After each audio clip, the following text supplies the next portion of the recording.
the week that was. As always, it's going to be worth watching. See you next week. See you next week. Bye now. Well, some awful news out of Melbourne this morning, developing as we speak. One person is confirmed dead and 2 others injured after the shooting in the city.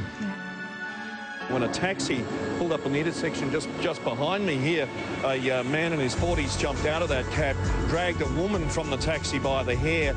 2 people that were passing by jumped in to intervene, and the witnesses say the man who jumped from the taxi pulled a gun, a handgun from his pocket, and shot all 3 people before sprinting off through the city. The gunman, wanted over Monday's deadly shooting in Melbourne, has turned himself in.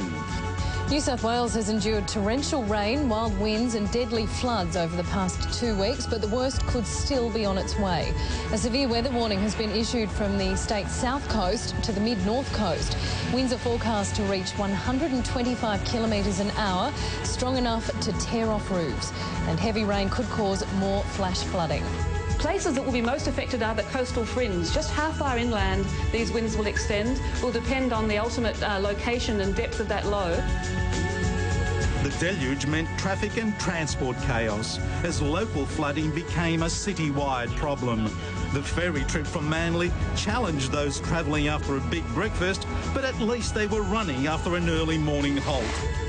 Australia's richest newlyweds, James Packer and Erica Baxter, have tied the knot twice in the south of France. Erica Baxter's father walking her down the aisle, the billionaire bride resplendent in classical white, a $100,000 Dior gown from designer John Galliano, strapless with a long flowing veil. But this was just for show. The couple had secretly wed at the town hall earlier that day. Sunrise returns Monday from 6 a.m. Wake up with friends.